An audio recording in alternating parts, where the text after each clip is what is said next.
Project ಅಂತ ಹೇಳಿದ್ರಲ್ಲ, ಏನಾದ್ರು ಆದ್ರೆ MLA ರೆಸ್ಪಾನ್ಸಿಬಲ್ ಅಂತ. ಈ ವಿಚಾರವಾಗಿ ಪೊಲೀಸಲ್ಲಿ ಏನಾದ್ರು ಪ್ರೊಟೆಕ್ಷನ್ ಕೇಳಿದ್ದೀರಾ ನೀವು? ಸರ್, ನನಗೆ ಇಲ್ಲಿ ಹುಟ್ಟು ಬೆಳೆದಂತ ಪ್ರೊಟೆಕ್ಷನ್ ಬೇಡ, ಮಾಹಿತಿ ಕೊಟ್ಟಿದ್ದೀನಿ ಪೊಲೀಸ್ ಡಿಪಾರ್ಟ್ಮೆಂಟ್ಗೆ.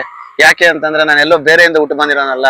ಈ ಪ್ರಾಣ ಅವತ್ತೇ ಹೇಳಿದ್ರಿ ನಮ್ಮ TCS ನೌಕರು, ಈ ಪ್ರಾಣ KGF ಗೋಸ್ಕರ ಅರ್ಪಿತವಾಗೈತೆ. ಯಾರಾದ್ರೂ ಕೊಂದು ಹೋಗ್ಬಿಟ್ರು ಸಂತೋಷದಿಂದ ಪ್ರಾಣ ಬಿಟ್ಟು ನಾನು KGF ಅಲ್ಲಿ ಒಬ್ಬನ್ನ ಬೆಳೆಯಕ್ ಬಿಡಿದ್ರೆ ಸಾಯಿಸ್ತಾ ಇದಾರೆ ಅಂತ ನೆಕ್ಸ್ಟ್ ಆದ್ರೂ ನಾನು ಮಾಧ್ಯಮದ ಮೂಲಕ ಕೇಳ್ಕೊಳ್ತೀನಿ. ಯಾರು ಸಹ KGF ಅವ್ರನ್ನ ಬಿಟ್ಟು ಬೇರೆಯವ್ರನ್ನ ಆರಿಸ್ಕೋಬೇಡಿ ಹತ್ರ.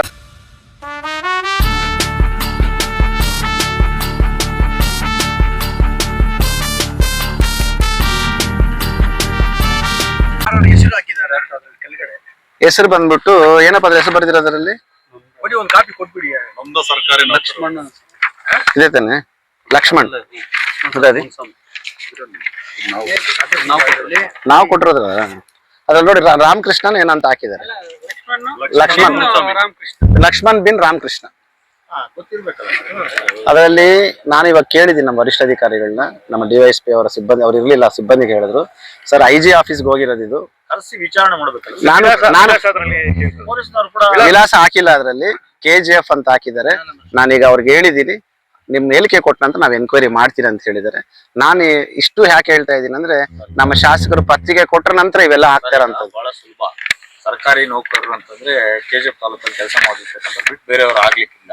ಆದ್ರೆ ತಾಲೂಕಲ್ಲಿ ಎಷ್ಟು ಜನ ಅಂತ ಹೆಸರು ನೋಡಿ ಯಾರಿದ್ದಾರೆ ಅನ್ನೋದು ಪೊಲೀಸ್ ಸರ್, ನಾನು ಅದಕ್ಕೆ ನಮ್ಮ ಸಾಹೇಬರಿಗೂ ಹೇಳಿದ್ದೀನಿ, ಪೊಲೀಸ್ ವರಿಷ್ಠಾಧಿಕಾರಿಗೆ ಇದನ್ನ ಸೂಕ್ತ ತನಿಖೆ ಮಾಡಿ, ನಂದು ನೀವು ಹೇಳಿರೋ ತರ ಏನಾದ್ರು ಇದ್ರೆ ನನ್ನ ಮೇಲೂ ಕಾನೂನು ಕ್ರಮ ಜರುಗಿಸಿ, ಇಲ್ಲ ಅಂತಂದ್ರೆ ಅವ್ರ ಮೇಲೆ ಖಂಡಿತವಾಗ್ಲೂ ಕಾನೂನು ಕ್ರಮ ಜರುಗಬೇಕು. ನಾನು ಡೆಫರ್ಮೇಷನ್ಗೂ ಹೋಗ್ತೇನೆ.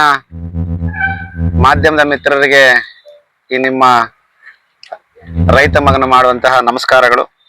ಇವತ್ತೊಂದು ಖುದ್ದಾಗಿ ಪ್ರೆಸ್ ಮೀಟ್ ನ ಕರಿಬೇಕು. ನನ್ಗಾಗ್ತಕ್ಕಂಥ ಅನ್ಯಾಯವನ್ನ, ನನ್ನ ಮೇಲೆ ಮಾಡ್ತಕ್ಕಂಥ ದಬ್ಬಾಳಿಕೆಯನ್ನ, KGF ನಗರದಲ್ಲಿ ಅಧಿಕಾರ ಅನ್ನೋ ಒಂದು ಸೊಗಡು ಹೇಗೆ ಹೋಗ್ತಾ ಇದೆ ಅನ್ನೋದನ್ನ ನಿಮ್ಗೆ ತಿಳಿಸ್ಕೊಡ್ಬೇಕು ಅಂತೇಳಿ ಇವತ್ತು ನಾನು ನಿಮ್ಮನ್ನ ಕರೆದಿದ್ದೀನಿ. ಸ್ವಲ್ಪ ತಡ ಆಯ್ತು, ಯಾಕಂದ್ರೆ ವರಿಷ್ಠಾಧಿಕಾರನ ಭೇಟಿಯಾಗಿ ಸ್ವಲ್ಪ ಅಲ್ಲಿ ಸ್ವಲ್ಪ ತಡೆ ಆಗದ ಸ್ವಲ್ಪ ಲೇಟ್ ಆಯ್ತು, ಕ್ಷಮಿಸ್ಬೇಕು. ಮೊದಲನೇದಾಗಿ ನಾನು ನವೆಂಬರ್ 16 ನಮ್ಮ ಸಾರ್ವಜನಿಕ ಆಸ್ಪತ್ರೆಯ ಒಂದು ಕುಂದುಕೊರತೆಗಳನ್ನ, ಅಲ್ಲಿ ನಡೆಯುವಂತ ಅನಾಹುತಗಳನ್ನ, ಹಾಗೂ ಬಡವರ ಬಗ್ಗೆ ಇರ್ತಕ್ಕಂಥ ಆಸ್ಪತ್ರೆಯಲ್ಲಿ ಯಾವ ರೀತಿ ನಡ್ಕೊಳ್ತಾ ಇದ್ದಾರೆ ಅನ್ನೋ ಒಂದು ವಿಷಯವನ್ನ, ಅದೆಲ್ಲ ಬಿಟ್ಟು ಗುಟ್ಟಳ್ಳಿಯ ಒಂದು ಆಸ್ಪತ್ರೆಯಲ್ಲಿ ಒಬ್ಬ ಹೆಣ್ಣು ಮಗುವ ಹೆರಿಗೆಯ ಟೈಮಲ್ಲಿ ಯಾವ ರೀತಿಯ ಒಂದು ಟ್ರೀಟ್ಮೆಂಟ್ ಸಿಗದೆ ಆ ಹೆಣ್ಣು ಮಗು ತನ್ನ ಕಂದನನ್ನ ಕಳ್ಕೊಂಡ್ಲು ಅನ್ನೋದನ್ನ, ಅದೆಲ್ಲದಕ್ಕಿಂತ ಮಿಗಿಲಾಗಿ 16ನೇ ತಾರೀಕು ನಾನೊಂದು ಕರೆಯನ್ನು ಕೊಟ್ಟಿದ್ದಕ್ಕೆ ಸಾವಿರಾರು ಸಂಖ್ಯೆಯಲ್ಲಿ ಬಂದು ಅವರ ಒಂದು ನೋವನ್ನ, ಅವರ ಒಂದು ದುಃಖವನ್ನ ಡಾಕ್ಟರ್ ಬಾಬಾ ಸಾಹೇಬ್ ಅಂಬೇಡ್ಕರ್ ಕೊಟ್ಟಿರ್ತಕ್ಕಂಥ ಸಂವಿಧಾನದ ಅಡಿಯಲ್ಲಿ ನಾವು ಮಾನ್ಯ ಪೊಲೀಸ್ ಡಿಪಾರ್ಟ್ಮೆಂಟ್ ಅವರ ಒಂದು ಪರ್ಮಿಷನ್ ತಗೊಂಡು ಒಂದು ದೊಡ್ಡ ಬೃಹತ್ತಾದ ಪ್ರತಿಭಟನೆಯನ್ನ ಮಾಡಿದ್ರಿ. ಆ ಮಾಡೋದಕ್ಕಿಂತ ಮುಂಚಿತವಾಗಿ ಈ ಕ್ಷೇತ್ರದ ಎಂದು ಕಂಡರಿಯದಂತಹ ಹೆಣ್ಣು ಮಗಳು, ಹುಡ್ತಾನೆ ಗೋಲ್ಡನ್ ಸ್ಪೂನ್ ಅಲ್ಲಿ ಹುಟ್ಟತಕ್ಕಂತ ಒಬ್ಬ ಶಾಸಕರು, ಏನೋ ಸಂಬಂಧ ಇಲ್ಲದೆ ಗೋವಿಂದೇಗೌಡರಿಗೆ ಆಡಳಿತವನ್ನು ಕೊಟ್ಟಿರ್ತಕ್ಕಂಥ ನಮ್ಮ KGF ವಿಧಾನಸಭಾ ಕ್ಷೇತ್ರದ ಶಾಸಕರಾದಂತ ರೂಪಕಲಾ ಶಶಿಧರ್ ಮೇಡಮ್ ಅವರು, ಯಾವುದೇ ರೀತಿಯಾದಂತಹ ಸಂಬಂಧವಿಲ್ದಿರ್ತಕ್ಕಂಥ ಒಬ್ಬ ವ್ಯಕ್ತಿಗೆ ಸರಿಸುಮಾರು 2.5 ಲಕ್ಷ ಜನಸಂಖ್ಯೆಯನ್ನು ಹೊಂದಿರತಕ್ಕಂತ ನಮ್ಮ ವೋಟರ್ಸ್ ಹೇಳ್ತಾ ಇರ್ತಕ್ಕಂಥದ್ದು, ವೋಟರ್ಸ್ ಹೊಂದಿರತಕ್ಕಂಥ ನಮ್ಮ ನಾಗರಿಕ ಬಂಧುಗಳು, KGFನ ಮತದಾರರು ಅವರಿಗೆ ಅತಿ ಹೆಚ್ಚಿನ ಮತಗಳಿಂದ ಆಶೀರ್ವಾದ ಮಾಡಿ ಒಬ್ಬ ದಲಿತ ಹೆಣ್ಣು ಮಗಳಿಗೆ ನಾವು ಅಧಿಕಾರವನ್ನು ಕೊಟ್ರೆ ಯಾವ ರೀತಿ ಆ ಹೆಣ್ಣು ಮಗಳನ್ನ ನಮ್ಮ ಕ್ಷೇತ್ರವನ್ನು ಅಭಿವೃದ್ಧಿ ಮಾಡ್ತಾರೆ ಅಂತ ಕನಸು ಕಟ್ಕೊಂಡು ಯಾರೆಲ್ಲ ಮತವನ್ನ ಹಾಕಿದ್ರು, ಆ ಮತದಾರರಿಗೆ ಕೊಟ್ಟಿರ್ತಕ್ಕಂಥ ಸಂದೇಶವನ್ನ ಇವತ್ತು ನಿಮ್ಗೆ ಹೇಳಬೇಕು ಅಂತೇಳಿ ನಾನು ಇವತ್ತಿಲ್ಲಿ ಮಾಧ್ಯಮದ ಮುಖಾಂತರ ನಿಮ್ಮನ್ನ ಕರೆದಿದ್ದೀನಿ. ನಾನು 16ನೇ ತಾರೀಕು ಪ್ರತಿಭಟನೆ ಮಾಡ್ತೀನಿ ಅಂತ ಗೊತ್ತಾಗ್ಲಿ 2 ದಿವಸದ ಮುಂಚಿತವಾಗಿ ಇರ್ತಕ್ಕಂಥ ಶಾಸಕರು 2 ಮಾಧ್ಯಮದಲ್ಲಿ ಹೇಳ್ತಾರೆ, ನನ್ನ ವಿರುದ್ಧ ಯಾರಾದ್ರೂ ಮಾತಾಡಿದ್ರೆ, ನಾನು ಮಾಡ್ತಕ್ಕಂಥ ಕಾರ್ಯವೈಖರಿ ಯಾರಾದ್ರೂ ಧ್ವನಿ ಎತ್ತಿದ್ರೆ ನಾನು ಅವ್ರು ತಕ್ಕ ಪಾಠ ಕಲಿಸ್ತೀನಿ ಅನ್ನೋದು ಸ್ಪಷ್ಟವಾಗಿ ತಮ್ಮೆಲ್ಲ ಮಾಧ್ಯಮಗಳಲ್ಲೂ ನೀವೆಲ್ಲ ನೋಡಿದ್ದೀರ. ಇದ್ರ ಜೊತೆಯಾಗಿ ನಾನು ಈ ಕ್ಷೇತ್ರದಲ್ಲಿ ಹುಟ್ಟಿರ್ತಕ್ಕಂಥ ಮೋಹನ್ ಕೃಷ್ಣ, ಅದರಲ್ಲೂ ಒಬ್ಬ ಬಡ ರೈತ ಮಗನಾಗಿ, ಒಬ್ಬ ಬಡವನಾಗಿ ಸಮಾಜ ಸೇವೆಯನ್ನು ಮಾಡ್ತಾ ಇದ್ರೆ ಇವತ್ತು ನನ್ನನ್ನ ಯಾವ ರೀತಿ ಭಯಪಡಿಸ್ಲಿಕ್ಕೆ ಏನೆಲ್ಲ ತಂತ್ರಗಾರಿಕೆ ಮಾಡ್ತಾ ಇದ್ದಾರೆ ಅನ್ನೋದನ್ನ ನಿಮಗೆ ತೋರಿಸ್ಕೊಡ್ಲಿಕ್ಕೆ ನಾನು ಇವತ್ತು ಕರೆದಿದ್ದೀನಿ. ನಾನು ಮಾನ್ಯ ಶಾಸಕರಲ್ಲಿ ಒಂದು ಮಾತನ್ನು ಕೇಳ್ತೀನಿ, ಮತ್ತು ಕೆಜಾಫ್ ಜನತೆಯ ನನ್ನ ಬುದ್ಧಿವಂತ ರೈತರನ್ನ, ಕಾರ್ಮಿಕರು, ತಾಯಂದಿರು, ಅಣ್ಣಂದಿರು, ಯುವಕರು, ವಿಶೇಷವಾಗಿ ನಾನು ಸರ್ಕಾರಿ ನೌಕರರಲ್ಲಿ ನಾನೊಂದು ಮನವಿಯನ್ನ ಮಾಡ್ತಾ ಇದ್ದೀನಿ. ಇವತ್ತು ನನ್ನ ಮೇಲೆ ಒಂದು ಪಿಟಿಷನ್ ಫೈಲ್ ಮಾಡಿದ್ದಾರೆ. ಅದು ಮಾನ್ಯ ಮುಖ್ಯಮಂತ್ರಿಗಳಿಗೆ, IGPಗೆ, ಸರ್ಕಾರಿ ನೌಕರರ ಭವನಕ್ಕೆ ಒಂದು ಪತ್ರವನ್ನ ಬರೆದಿದ್ದಾರೆ. ಈ ಪತ್ರದ ಉಲ್ಲೇಖವನ್ನ ಮಾಡಿ ನಂತರ ಎಲ್ಲಿಂದ ಎಲ್ಲೂ ಕೊಂಡೋಗ್ತಾ ಐತೆ ಕೆಜಾಫ್ನ ರಾಜಕಾರಣ ಅನ್ನೋದು ನಿಮಗೆ ವಿವರಣೆಯಾಗಿ ಹೇಳ್ತೀನಿ. ಮೊದಲನೇದಾಗಿ, ಈ ಪ್ರಜಾಪ್ರಭುತ್ವದಲ್ಲಿ ಹೋರಾಟ ಮಾಡೋದು ಒಬ್ಬ ಪ್ರಜೆಗಿರ್ತಕ್ಕಂಥ ಅತ್ಯಂತ ಒಂದು ಆಯುಧ ಅಂತ ಹೇಳಬಲ್ಲೆ. ಇವತ್ತು ನನ್ನ ಒಂದು ಸ್ವತಂತ್ರವನ್ನ ಕಿತ್ಕೊಳ್ಳೋದಿಕ್ಕೆ ಇವತ್ತು ಇಲ್ಲಿರ್ತಕ್ಕಂಥ ಶಾಸಕರು, ಮಾನ್ಯ ಗೋವಿಂದೇಗೌಡರು, ಕೆಲವರು ಸೇರಿ ಇವತ್ತು ನನ್ನ ಮೇಲೆ ಇಲ್ಲಸಲ್ಲದ ಆರೋಪಗಳನ್ನು ಮಾಡಿ ಪಿಟಿಷನ್ಗಳಾಕಿ ಭಯಪಡ್ಸಕ್ ನೋಡ್ತಾ ಇದ್ದಾರೆ. ಸರಿ, ಅದಕ್ಕೆಲ್ಲ ಬಗ್ಗೋನು ಅಲ್ಲ, ಜಗ್ಗೋನು ಅಲ್ಲ.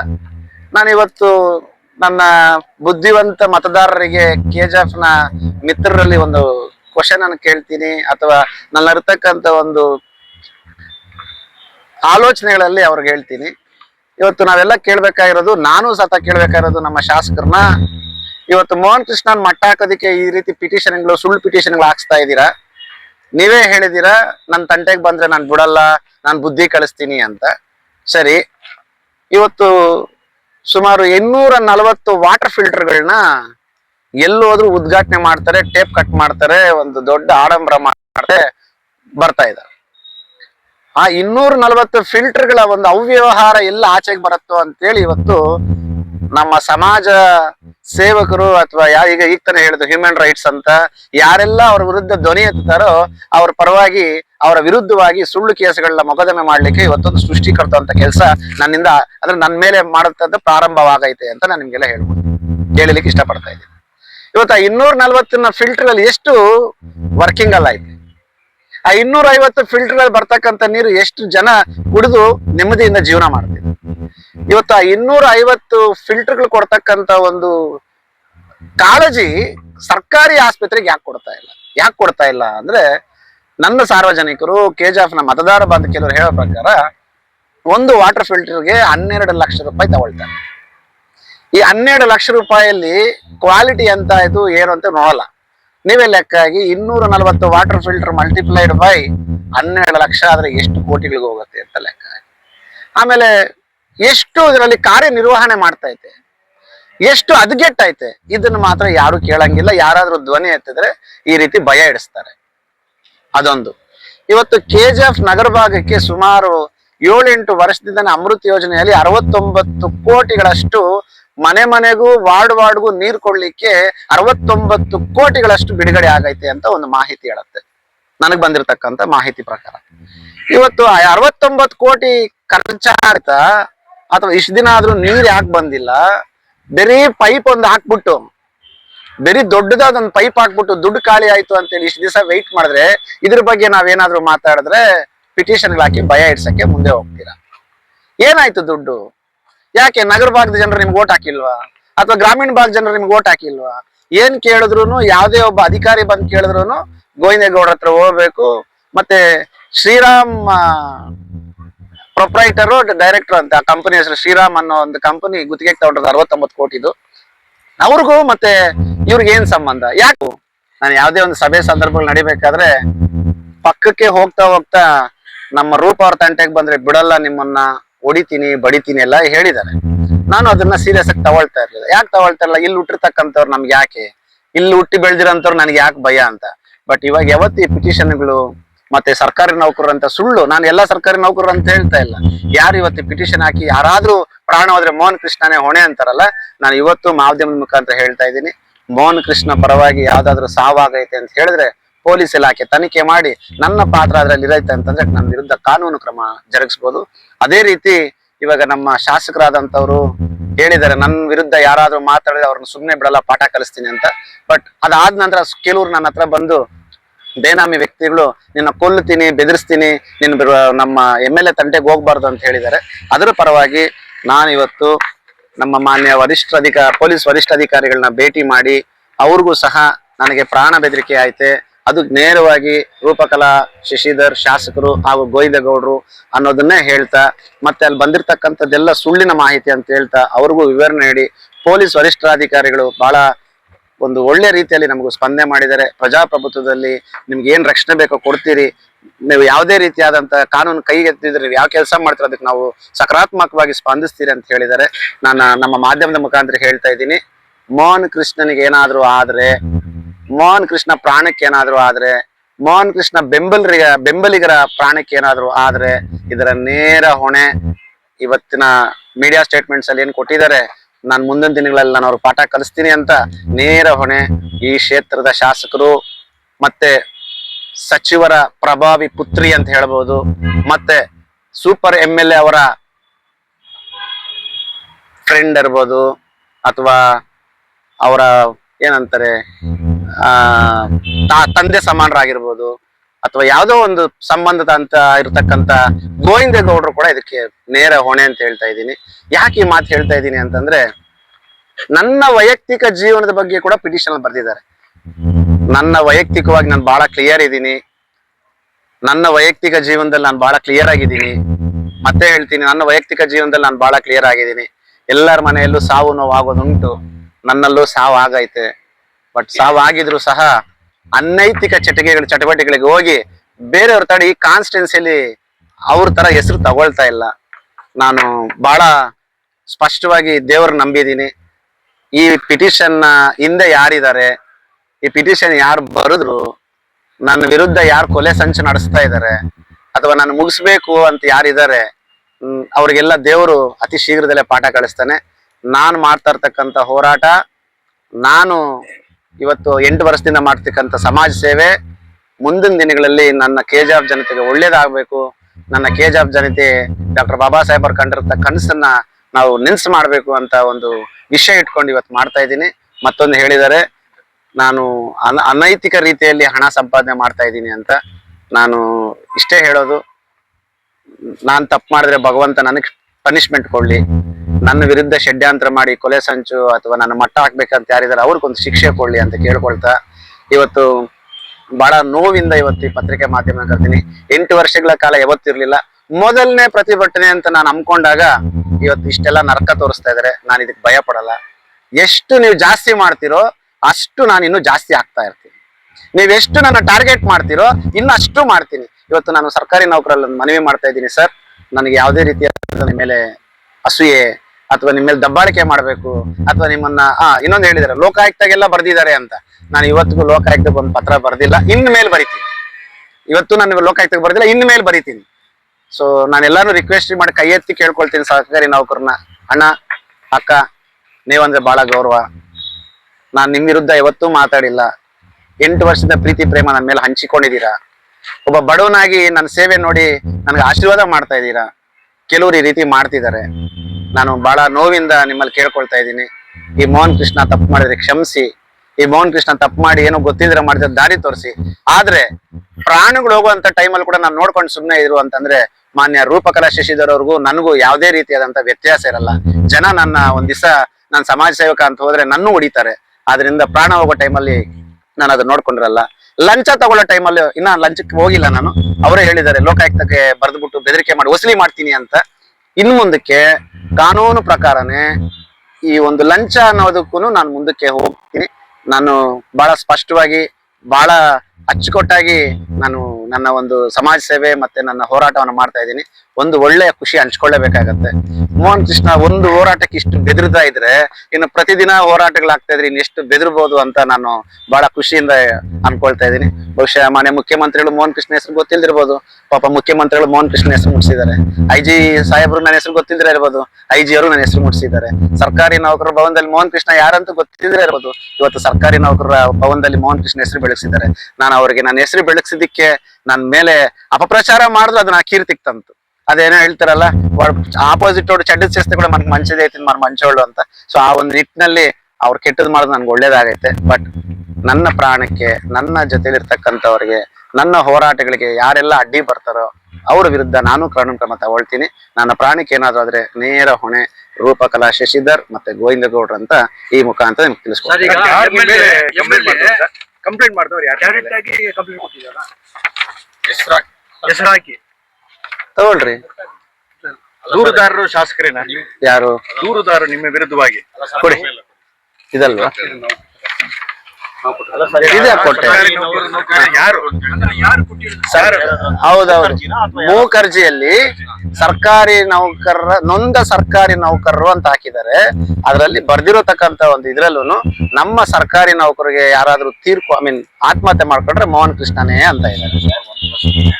ನೊಂದಿರೋರಾಗೋದು ಪೊಲೀಸ್ನವರು ಕರೆಸಿ ನಿಮ್ಮನ್ನು ವಿಚಾರಣೆ ಮಾಡ್ಬೇಕಂತಂದ್ರೆ ಸಂಬಂಧಪಟ್ಟವ್ರು ಯಾರು ಅನ್ನೋದು ನಿಮ್ಗೆ ಗೊತ್ತಾಗಿರ್ಬೇಕಲ್ಲ. ಅದನ್ನ ನಾನು ಕೇಳಿದೆ. ಇದು ಐಶಾ ಅವ್ರಿಗೆ ಏನಾದ್ರೂ ಮನ್ಸಿಗೆ ನಾನು ನೋವು ಮಾಡಿದ್ರೆ ಅವ್ರು ನನ್ ಕ್ಷಮೆ ಕೇಳ್ತೀನಿ. ಆದ್ರೆ ನನ್ನ ಒಂದು ಕೂಗು ಅಥವಾ ನನ್ನ ಒಂದು ನೋವು ಈ ಸರ್ಕಾರಿ ಆಸ್ಪತ್ರೆಯಲ್ಲಿ ಪ್ರಾಣ ಹೋದ್ರೂ ಪರವಾಗಿಲ್ಲ, ಯಾರೂ ದನಿ ಎತ್ತಬಾರ್ದು. ಸರ್ಕಾರಿ ಆಸ್ಪತ್ರೆಯಲ್ಲಿ ಬರ್ತಕ್ಕಂತ ಮೆಡಿಸನ್ಸ್ ಎಲ್ಲೇ ಹೋಗ್ಬೋದು, ನಾವ್ ಅದನ್ನ ಪ್ರಶ್ನೆ ಮಾಡಿದ್ರೆ ನೀವು ಸರ್ಕಾರಿ ನೌಕರನ್ನ ಅವಮಾನ ಮಾಡಿದ್ರಿ, ಸರ್ಕಾರಿ ನೌಕರು ಪ್ರಾಣ ತಗೊಂಡ್ರೆ ನೀವೇ ಜವಾಬ್ದಾರಿ ಅಂತೀರಲ್ಲ. ನಿಮಗೆ ಸರ್ಕಾರ ಆದ್ರೂ ನಿಮ್ಗೆ ಸರ್ಕಾರ ಸಂಬಳ ಕೊಡ್ತಿದ್ದಾರೆ. ನಾನು ಎಲ್ಲಾ ಸರ್ಕಾರಿ ನೌಕರಿಗೆ ಹೇಳ್ತಾ ಇಲ್ಲ ಇದು. ನನ್ನ ವಿರುದ್ಧ ನನ್ನ KGF ನ ಪ್ರತಿಭಟನೆಯಲ್ಲಿ ಯಾರು ಸರಿಸುಮಾರು 3,000-4,000 ಜನ ಕಾರ್ಯಕರ್ತರು ಸೇರಿದ್ರು, ಮುಖಂಡರು ಸೇರಿದ್ರು, ಅವರ ಪರವಾಗಿ ನಾನು ನಿಮ್ಮನ್ನ ಮನವಿ ಮಾಡ್ಕೊಳ್ತಾ ಇದ್ದೀನಿ. ನಿಮಗ್ ಸರ್ಕಾರ ಆದ್ರೂ ಸವಲತ್ತು ಕೊಡತ್ತೆ, ಸರ್ಕಾರ ನಿಮ್ಗೆ ತಿಂಗಳ ಸಂಬಳ ಕೊಡತ್ತೆ. ನಿಮಗೇ ಇಷ್ಟು ನೋವು ಅಂತಂದ್ರೆ ಈ KGF ಮಣ್ಣನ್ನ ನಂಬಿಕೊಂಡು ನಿಮಗೆ ಮತಗಳನ್ನ ಹಾಕಿ ನನ್ನ ಆರೋಗ್ಯಕ್ಕೆ ಮೊದಲನೇ ಆದ್ಯತೆ ಕೊಡಬೇಕು, ಕುಡಿಲಿ ನೀರಕ್ಕೆ ಮೊದಲನೇ ಆದ್ಯತೆ ಕೊಡಬೇಕು, ಫಸ್ಟ್ ಉಸಿರಾಡಿದ್ರೆ ನಂತರ ವ್ಯವಹಾರ ಮಾಡ್ಬೋದು ಅಂತ ಒಂದು ಮನಸ್ಥಿತಿ ಇಟ್ಕೊಂಡಿರ್ತಕ್ಕಂಥ ನನ್ನ KGF ನ ಬಂಧುಗಳು ಪ್ರಾಣ ಹೋದ್ರೂ ಅದ್ರ ಬಗ್ಗೆ ಚಕಾರ ಎತ್ತಬಾರ್ದು. ಎತ್ತಿದ್ರೆ ನಿಮ್ಮನ್ನ ಅರೆಸ್ಟ್ ಮಾಡಿಸ್ತೀನಿ, ನಿಮ್ ಮೇಲೆ ಮಾನನಷ್ಟ ಮೊಕದ್ದಮೆ ಹಾಕ್ಸ್ತೀನಿ, ನಿಮ್ ಮೇಲೆ ಕಂಪ್ಲೇಂಟ್ ಕೊಡ್ತೀನಿ ಅಂತ ಹೇಳ್ತಿದಿರಲ್ಲ. ನಿಮ್ಮ ಆತ್ಮಗಳನ್ನ ಒಂದ್ಸಲ ಅವಲೋಕನ ಮಾಡ್ಕೊಳ್ಳಿ. ನೀವು ಮಾಡ್ತಕ್ಕಂಥದ್ದು ಸರಿನಾ? ಇವತ್ತು ನಿಮ್ಮ ಶಾಸಕರು ಎಷ್ಟು ದಿವಸ ನಿಮ್ಗೆ ಹಿಂಬಾಲಕರಾಗಿರ್ತಾರೆ? ನಿಮ್ಮ ಶಾಸಕರು ಎಷ್ಟು ದಿವಸ ನಿಮ್ಮನ್ನ ಕಾಪಾಡ್ತಾರೆ? ನಿಮ್ಮ ಶಾಸಕರು ಅಥವಾ ನಿಮ್ಮ ಗೋವಿಂದಗೌಡರು ಎಷ್ಟು ದಿವಸ ಮೋಹನ್ ಕೃಷ್ಣನ್ ಮೇಲೆ ನೀವು ಹೋಗಿ ಅಂತ ಹೇಳ್ತಾರೆ? ಒಂದಲ್ಲ ಒಂದು ದಿವಸ. ಇವತ್ತು 40 ವರ್ಷ 50 ವರ್ಷ ನಾನು ಸದಾ ಖಂಡಿತವಾಗ್ಲೂ ಶಾಸಕರಾಗಿರ್ತೀನಿ ಅಂತ ಯಾರು ಇತಿಹಾಸದಲ್ಲಿಲ್ಲ.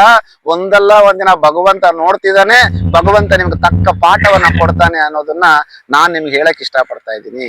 ಇವತ್ತು ನಾನು ಒಂದು ಪ್ರತಿಭಟನೆ ಮೂಲಕ ನನ್ನ ಜನರ ನೋವನ್ನ ನಿಮಗೆ ಸರ್ಕಾರಕ್ಕೆ ಮುಟ್ಸ್ಕೊಟ್ಟು ನನ್ನ ಜನರ ಕಷ್ಟವನ್ನ ಸರ್ಕಾರಕ್ಕೆ ತಿಳಿಪಟ್ಟಿದ್ರೆ ನನ್ನ ಮೇಲೆ ಪಿಟಿಷನ್ ಹಾಕಿ ಮುಂದಿನ ದಿನಗಳಲ್ಲಿ ಯಾರಾದ್ರೂ ಆತ್ಮಹತ್ಯೆ ಮಾಡ್ಕೊಂಡ್ರೆ ನೀವೇ ಕಾರಣ ಅಂತ ಭಯ ಇಡ್ಸಿ, ಅದರಲ್ಲೂ ಮೋಹನ್ ಕೃಷ್ಣ ಗಾಂಜಾ ಮಾರೋನು, ಮೋಹನ್ ಕೃಷ್ಣ ಎಂತದದು ಡ್ರಗ್ಸ್ ಮಾಡೋಂಥವನು, ಮೋಹನ್ ಕೃಷ್ಣ ಕೋಳಿ ಅಂಗಡಿಗಳು ಇಟ್ಕೊಂಡು ಕೋಳಿ ವ್ಯವಹಾರದಲ್ಲಿ ಅಕ್ರಮವಾಗಿ ಸಂಪಾದನೆ ಮಾಡಿ ಇನ್ಕಮ್ ಟ್ಯಾಕ್ಸ್ ಕಟ್ತಿರೋಂಥವನು, ಓಂ ಶಕ್ತಿ ಬಸ್ಗಳಿಗೆ ದೇವಸ್ಥಾನಕ್ಕೆ ಬಸ್ಗಳು ಹಾಕ್ತಾನೆ.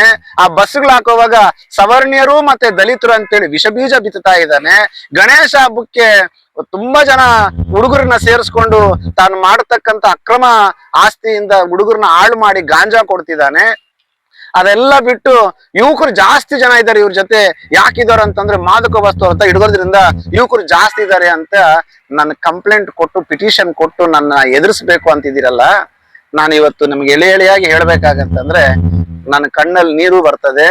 ಡಾಕ್ಟರ್ ಬಾಬಾ ಸಾಹೇಬ್ ಅಂಬೇಡ್ಕರ್ ಅವರ ಜಯಂತಿ ದಿವಸ, ಅವರ ಹುಟ್ಟದ ಹಬ್ಬದ ದಿವಸ ನಾನು ಪರ್ಮಿಷನ್ ಕೇಳಿದ್ರೆ ಇವತ್ತಿರ್ತಕ್ಕಂಥ ಪೊಲೀಸ್ ಅಧಿಕಾರಿಗಳು ಮತ್ತೆ ಅದನ್ನ ತಪ್ಪಾಗಿ ಬೀಸಕ್ಕೆ ಕೆಲವರು ನಾನು ಪರ್ಮಿಷನ್ ಕೇಳಿದ್ರೆ 15 ದಿವಸ ಟೈಮ್ ತಗೊಂಡ್ರು ನನಗೆ ಪರ್ಮಿಷನ್ ಕೊಡ್ಲಿಕ್ಕೆ. ಬಾಬಾ ಸಾಹೇಬ್ ಅಂಬೇಡ್ಕರ್ ಜಯಂತಿ ದಿವಸ ನಾನು ಒಂದು ಮೆರವಣಿಗೆ ಮಾಡ್ಬೇಕು ಅಂತಂದ್ರೆ ಕಾರಣ ಕೇಳಿದ್ರೆ, ಸರ್ ರೂಪಾ ಮೇಡಮ್ ಅವ್ರಿಗೂ ನಿಮಗೆ ಕ್ಲಾಶ್ ಆಗತ್ತಂತೆ ಸರ್, ನಮ್ಗೆ ಇಂಟೆಲಿಜೆನ್ಸ್ ರಿಪೋರ್ಟ್ ಆಗೈತೆ, ನಾವು ಕೊಡಕ್ಕಾಗಲ್ಲ ಸರ್ ಅಂತಾರೆ. ಅಂದ್ರೆ ನಿಮ್ ಮನಸ್ಥಿತಿ ಅರ್ಥ ಮಾಡ್ಕೋಬೇಕಾಗಿರೋಂಥದ್ದು. ಇಲ್ಲಿ ಶಾಸಕರು ಪೊಲೀಸ್ ಡಿಪಾರ್ಟ್ಮೆಂಟ್ ನಡೆಸ್ತಾ ಇದಾರೆ ಅಥವಾ ಪೊಲೀಸ್ ಡಿಪಾರ್ಟ್ಮೆಂಟ್ ಶಾಸಕರ ಮಾತು ಕೇಳ್ತಾ ನಾನು ಎಲ್ಲಾ ಪೊಲೀಸರ ಬಗ್ಗೆ ಮಾತಾಡ್ತಾ ಇಲ್ಲ. ನನ್ನ ಒಂದು ವಿಚಾರದಲ್ಲಿ ಯಾರು ನಡ್ಕೊಂಡ್ರು ಅವ್ರ ಬಗ್ಗೆ ಮಾತ್ರ ಈ ವಿಷಯನ ಹೇಳಲಿಕ್ಕೆ ಇಷ್ಟಪಡ್ತಾ ಇದ್ದೀನಿ. ಅದೇ ರೀತಿ ಮನೆ ಪ್ರತಿಭಟನೆಗೆ ಸರಿಸುಮಾರು 8 ದಿವಸ ಕಾಲ ಅವ್ರನ್ನ ಅಂಗಲಾಚಿದಿರಿ ಪರ್ಮಿಷನ್ ಕೊಡಿ ಅಂತ. ರಾಬರ್ಟ್ಸನ್ ಪೇಟೆಗೆ ಹೋದ್ರೆ ಇಲ್ಲ ನಾನು ಇಲ್ಲಿಲ್ಲ ಅಂತ ಉರ್ಗಮ್ ಕಳಿಸ್ತಾರೆ. ಉರ್ಗಮ್ ಹೋದ್ರೆ ಅವ್ರು ಪಾಪ ಇಲ್ಲಿ ನನ್ ಲಿಮಿಟ್ಸ್ ಬರಲ್ಲ, ನೀವು ಅಲ್ಲಿ ಹೋಗಿ ಅಂತಾರೆ. ಸುಮಾರು 10 ದಿನಗಳ ಕಾಲ ನನಗೆ ಸತಾಯಿಸಿ ಪರ್ಮಿಷನ್ ಕೊಟ್ಟು, ಆ ಪರ್ಮಿಷನ್ ಕೊಟ್ಟಿರೋದು ತಮ್ಮ ಮಾಧ್ಯಮದವ್ರಿಗೆಲ್ಲ ತಿಳಿಸ್ಬೇಕಾಗತ್ತೆ. ನಾನ್ ಕೂತಿರ್ತಕ್ಕಂಥದ್ದು ಹಾಸ್ಪಿಟಲ್ ಪ್ರಿಮಿಸರ್ ಅಲ್ಲಿ ಕೂರ್ಲಿಲ್ಲ. ನಾನ್ ಕೂತಿರ್ತಕ್ಕಂಥದ್ದು ಅವರೇ ಕೊಟ್ಟಿರ್ತಕ್ಕಂಥ ನಿರ್ದೇಶನ ಮಾಡತಕ್ಕಂಥ ಜಾಗದಲ್ಲಿ ನಾನು ಕೂತು ನನ್ನ ಬೆಂಬಲಿಗರು ಮತ್ತೆ ಯಾರಿಗ್ ನೋವಾಗೈತೆ ಅವರೆಲ್ಲ ಬಂದು ಪ್ರತಿಭಟನೆ ಮಾಡಿರೋದು.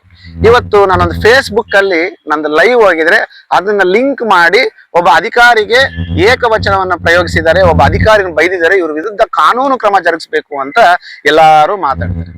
ಅಲ್ಲ ರೀ, ನಿಮ್ಮನ್ನ ಬಾರೋ ಹೋಗೋ ಅಥವಾ ಏನೋ ಒಂದು ನನ್ನ ಕಾರ್ಯಕರ್ತರಿಗೆ KJF ಅಲ್ಲಿ ಇರ್ತಕ್ಕಂಥ ಜನರಿಗೆ ಹಾಸ್ಪಿಟ್ಲ್ಗೆ ಹೋಗಿ ಸಾವಿರಾರು ಜನ ಸಾಯ್ಕೊಂಡು ಹೋಗ್ತಾ ಇದ್ದಾರೆ. ಅಂತ ಸಾವು ನೋವಾದಾಗ ನಾನ್ ನಿಮ್ಮನ್ನ ಸ್ವಾಮಿ ಬುದ್ಧಿ ಕಾಪಾಡಿ ಅಂತ ಸುಮಾರು ಸಲ ರಿಕ್ವೆಸ್ಟ್ ಮಾಡ್ಬಿಟ್ಟಿದೀರಿ. ನಾವು 4,000 5,000 ಜನ ಇದ್ಬೇಕಾದ್ರೆ ನೀವ್ ಎಕ್ಸ್ರೇ ಮಾಡಿದಿರಾ, ಆಚೆ ಕಳ್ಸಿದೀರಾ ಅನ್ನೋ ಒಂದು ನೋವಲ್ಲಿ ನಾನು ಮಾತಾಡಿರೋದು ನಿಜಾನೇ. ನಾನು ಯಾವುದೇ ರೀತಿಯಾದಂತ ಜಾತಿ ನಿಂದನೆ ಆಗಿರ್ಲಿ ಅಥವಾ ಒಬ್ಬರನ್ನ ಮನ್ಸು ನೋವಾಗಿರ್ ಮಾಡ್ಕಂತೆಲ್ಲ, ಕನಿಷ್ಠ ಪಕ್ಷ ಒಬ್ಬ ಮನುಷ್ಯನಾಗಿ ನಾನು ಬಿಹೇವ್ ಮಾಡಿದ್ದೀನಿ. ಆತ ನೋಡಿ ಹೊಟ್ಟೆ ಉರಿತು, ಆತ ಮಾಡ್ತಕ್ಕಂಥ ನೋವನ್ನು ನೋಡಿ ನನ್ಗೆ ಹೊಟ್ಟೆ ಉರಿತು. ನಾವು ಕರೆದಾಗ ನೀವು ಸ್ಪಂದಿಸಿಲ್ಲ ಅಂತ ನನ್ನ ದುಃಖವನ್ನ, ನನ್ನ ಭಾವನೆಗಳ ಮೂಲಕ ನಿಮ್ಮನ್ಗೆ ಕರೆದಿದ್ದೀನಿ ಹೊರತು ನಾನು ಯಾವ್ದೋ ಒಬ್ಬ ಸರ್ಕಾರಿ ನೌಕರನ್ನ ಕಿಂಚಿತ್ ಪಡಿಸ್ಬೇಕು ಅಥವಾ ಆತನ ಬಗ್ಗೆ ನಾನು ಅವಹೇಳನಕಾರಿ ಮಾಡ್ಬೇಕಂತಲ್ಲ. ಇವತ್ತು ನಾನು ಎಲ್ಲರಿಗೂ ಹೇಳ್ತಾ ಇಲ್ಲ, ಮತ್ತೆ ಈ ಪಿಟಿಷನ್ ಯಾರು ಹಾಕಿದಿರಲ್ಲ ನಮ್ಮ ಮಾಧ್ಯಮದ ಮಿತ್ರನೆಲ್ಲ ನಾನೊಂದು ಮನವಿ ಮಾಡ್ತಾ ಇದ್ದೀನಿ. ಹಾಗಾದ್ರೆ ಸರ್ಕಾರಿ ಹಾಸ್ಪಿಟ್ಲಲ್ಲಿ ಆತನ್ನ ಬೈದಿದ್ದಕ್ಕೆ ನಂದು ತಪ್ಪಾದ್ರೆ ಅಷ್ಟು ಜನರ ಪ್ರಾಣವನ್ನ ತಗೊಳ್ತಕ್ಕಂಥ ಡಾಕ್ಟರ್ಗಳ ಮೇಲೆ ಅಥವಾ ಸಿಬ್ಬಂದಿ ಮೇಲೆ ಸುಮಾರು ಜನ ಹೇಳಿದ್ದಾರೆ ಇದಕ್ಕೆಲ್ಲ ಕಾರಣ ಸರ್ಕಾರಿ ಆಸ್ಪತ್ರೆನೇ ಅಂತ. ಹಾಗಾದ್ರೆ ಅವ್ರ ವಿರುದ್ಧದಲ್ಲಿ ಎಂತ ಕ್ರಮ ಜರುಗಿಸ್ಬೇಕು? ಅಲ್ಲಿಗೆ ಇಲ್ಲಿ ಮೇಲ್ನೋಟಕ್ಕೆ ನೋಡ್ತಾ ಇದ್ರೆ ನಿಮ್ಮ ಶಾಸಕರಾದ ಮೀಟಿಂಗ್ ಮಾಡಿ ನಾನು ನೋಡಿದೆ ಒಂದು ವಿಡಿಯೋ. DYSP ಸಾಹೇಬ್ರನ್ನ ನನಗೆ ಒಬ್ಬ ಮೆನ್ ಸಾಕಾಗಲ್ಲ ಸರ್, ಇಬ್ಬರು ಮೆನ್ ಹಾಕ್ಬೇಕಿಲ್ಲಿ ಅಂತ ಆ ಪ್ರಿಮಿಸಸ್ ಅಲ್ಲಿ ಮಾತಾಡಿ ಡಾಕ್ಟರ್ಸ್ ಭಯ ಪಡ್ತಾ ಇದಾರೆ, ಡಾಕ್ಟರ್ಸ್ ಟ್ರೀಟ್ಮೆಂಟ್ ಕೊಡಕ್ ಆಗ್ತಾ ಇಲ್ಲ ಅಂತ, ನಿಮ್ಗೆ ಓಟ್ ಆದಂತ ಜನರ ಬಗ್ಗೆ ನಿಮ್ಗೆ ನಂಬಿಕೆ ಇಲ್ದಿರ ಕುಡಿದ್ಬಿಟ್ಟು ಬರ್ತಾರೆ ಅಂತ ಏನೇನೋ ಹೇಳಿ ನನ್ನ KJF ಜನತೆಗೆ ಮಾಡತಕ್ಕಂತ ಅವಮಾನ ಇದು ಅಂತ ನಾನು ನಿಮ್ಮನ್ನ ನೇರವಾಗಿ ಪ್ರಶ್ನ ಇದ್ದೀನಿ. ಇವತ್ತು KJF ಅಲ್ಲಿ ಒಬ್ಬ ರೋಗಿಗೆ ಟ್ರೀಟ್ಮೆಂಟ್ ಕೊಡ್ಬೇಕಂತ ರಾತ್ರಿಯಲ್ಲಿ ಬಂದು ಮಾತಾಡಿದ್ರೆ ಅದು ಇಲ್ಲೀಗಲ್. ಪ್ರೊಟೆಕ್ಷನ್ ಕೊಡ್ಬೇಕು, okay, we respect you that. But ಆ ಹೇಳೋ ರೀತಿ ನೀವ್ ಹೇಳ್ತಿರೋದಾಗ ಎಂತಗದಾಗದೆ.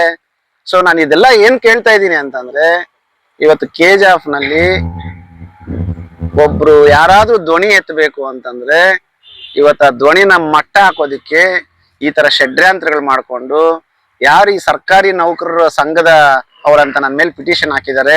ನಾನು ಮತ್ತೆ ಪದೇ ಹೇಳ್ತಾ ಇದ್ದೀನಿ, ಸರ್ಕಾರಿ ನೌಕರರು ನಮಗೆ ದೇವ್ರಿಗಳಿದ್ದಂಗೆ. ಯಾರು ದೇವ್ರಿದ್ದಂಗೆ? ಪ್ರಜಾಪ್ರಭುತ್ವದಲ್ಲಿ ಕಾನೂನಿನ ಚೌಕಟ್ಟಿನಲ್ಲಿ ಡಾಕ್ಟರ್ ಬಾಬಾ ಸಾಹೇಬ್ ಅಂಬೇಡ್ಕರ್ ಕೊಟ್ಟಿರ್ತಕ್ಕಂಥ ಒಂದು ಸಂವಿಧಾನದ ಅಡಿಯಲ್ಲಿ ಯಾರೆಲ್ಲ ಕಾನೂನಾತ್ಮಕವಾಗಿ ಮಾಡ್ಕೊಂಡಿದ್ದಾರೆ ಅವರು ದೇವರಿದ್ದಂಗೆ. ಅದೇ ಉದಾಹರಣೆಗೆ ಒಬ್ಬ ಪ್ರಾಣವನ್ನು ಹೋಗ್ತಾ ಇರ್ಬೇಕಾದ್ರೂ ಸಹ ಪ್ರಾಣವನ್ನ ಕಾಪಾಡದೆ ಕನಿಷ್ಠ ಪಕ್ಷ ಮಾನವತೆ ತೋರಿದಿರ್ತಕ್ಕಂಥವ್ರಿಗೆ ನಾವು ಯಾವತ್ತೂ ಅವ್ರಿಗೆ ಸ್ಪಂದನೆನೂ ಮಾಡಲ್ಲ, ಅವ್ರ ಬಗ್ಗೆ ನಾವು ಯೋಚನೆ ಮಾಡಲ್ಲ. ನನ್ನ ವಿರುದ್ಧ ನೀವು ಎಷ್ಟು ಕೇಸ್ಗಳು ಹಾಕಿದ್ರು ನಾನು ಇದಕ್ಕೆ ಭಯ ಪಡೋದಿಲ್ಲ ಅಂತ ಸ್ಪಷ್ಟವಾಗಿ ಹೇಳ್ತಾ ಇದ್ದೀನಿ. ಮತ್ತೊಂದು ಬಹಳ ವಿಶೇಷವಾಗಿ ನನ್ನ ಮೂರನೇದು ಬಹಳ ನೋವು ತಂದಿರೋದು ಇವತ್ತೇನು ಅಂತಂದ್ರೆ, ನಾನು ಸರ್ಕಾರಿ ನೌಕರನ್ನ ಬಹಳಷ್ಟು ಗೌರವಿಸ್ತೇನೆ. ನನ್ನ ಮನೆತನದಲ್ಲೂ ಸುಮಾರು ಜನ ಸರ್ಕಾರಿ ನೌಕರರಿದ್ದಾರೆ. ನಾನು ಕೂಡ ಸಹ ಒಂದು ಕಾಲದಲ್ಲಿ ಸರ್ಕಾರಿ ನೌಕರ ಹಾಕ್ಬೇಕು ಅಂತ ಅನೇಕ ಎಕ್ಸಾಮ್ಗಳನ್ನ ಬರೆದಿದ್ದೀನಿ.